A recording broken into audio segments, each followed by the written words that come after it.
saudara yang dikasihi Tuhan, salam sejahtera dalam Tuhan Yesus Kristus. Mari kita merenungkan bersama-sama firman Tuhan dari surat 1 Timotius pasal 4 ayat 12 sampai 16. Demikian firman Tuhan. Jangan seorang pun menganggap engkau rendah karena engkau muda. Jadilah teladan bagi orang-orang percaya dalam perkataanmu, dalam tingkah lakumu, dalam kasihmu, dalam kesetiaanmu, dan dalam kesucianmu. Sementara itu, sampai aku datang, bertekunlah dalam membaca kitab-kitab suci, dalam membangun, dan dalam mengajar. Jangan lalai dalam mempergunakan karunia yang ada padamu, yang telah diberikan kepadamu oleh nubuat dan dengan penumpangan tangan sidang penatua.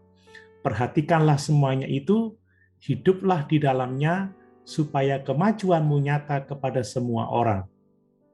Awasilah dirimu sendiri, dan awasilah ajaranmu. Bertekunlah dalam semuanya itu, karena dengan berbuat demikian, engkau akan menyelamatkan dirimu dan semua orang yang mendengar engkau. Adalah kehendak Allah agar setiap orang percaya menjadi murid Kristus yang sejati, yaitu menjadi murid yang menyangkal diri, memikul salib, dan mengikutinya setiap saat. Dengan menjadi murid Kristus yang sejati, hidup kita akan memuliakan Dia.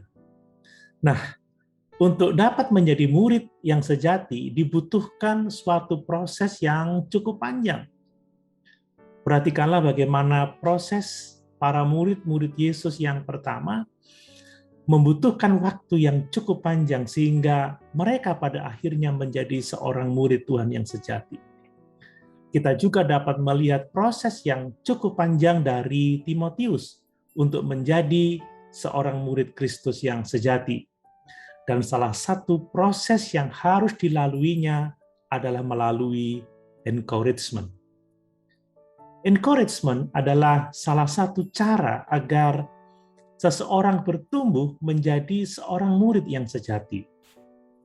Perhatikan bahwa Rasul Paulus menggunakan metode ini dalam memuridkan Timotius, dan bahwa Timotius sangat membutuhkan encouragement. Nah, apakah encouragement itu? Encouragement adalah usaha memberikan dorongan, memberikan nasihat atau support, kata-kata yang membesarkan hati agar seseorang melakukan tindakan tertentu yang sangat dibutuhkannya dalam membangun hidup, dalam membangun keluarga, dan pelayanannya.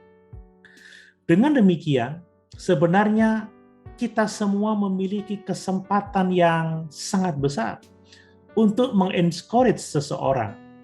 Sebab setiap orang membutuhkan encouragement dalam menjalani kehidupannya masing-masing. Proses menjadi murid sejati adalah bersedia di-encourage dan bersedia mengencourage.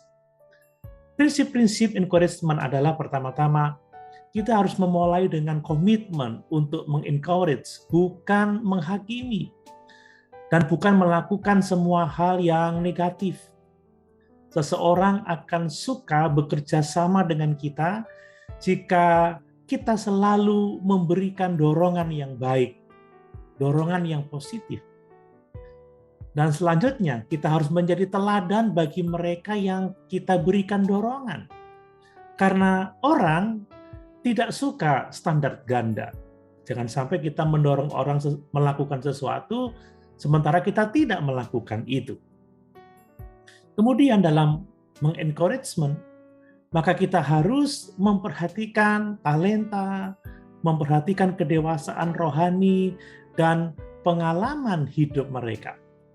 Demikian juga kita harus memperhatikan perubahan lingkungan hidup mereka. Dan setelah itu kita harus mengakhiri dengan encouragement, kata-kata yang membangun, nasihat, ya dorongan. Seperti contoh, oke, sudah baik, good job. Lakukan ini, lakukan itu. Itulah encouragement. Nah, Hal-hal apa yang perlu didorong ya pada kehidupan seseorang? Menurut ayat-ayat yang kita baca, yang pertama adalah mendorong seseorang untuk menjadikan hidup sebagai teladan untuk orang lain. Teladan dalam kehidupan rohani. Ya, teladan dalam iman, teladan dalam kasih, teladan dalam pengharapan, teladan dalam pelayanan, teladan dalam kehidupan saleh. Kemudian kita perlu mengencourage seseorang untuk bertekun dalam mempelajari Alkitab. Kemudian mendorong seseorang untuk bertekun dalam melayani dan menggunakan karunia-karunia pelayanan atau karunia rohani yang dipercayakan kepada kita orang percaya. Dan yang berikutnya adalah mendorong untuk berjaga-jaga atas hidup dan pelayanan. Jangan sampai para pelayan, semua umat Tuhan hidup di dalam dosa. Harus dapat mengawasi ajaran dan hidup secara bersamaan. Bapak, Ibu, Saudara yang dikasihi oleh Tuhan, mari kita bertumbuh bersama menjadi murid Kristus yang sejati dengan saling mengencourage atau mendorong satu sama lain dalam hal-hal rohani. Kiranya Tuhan Yesus memberkati.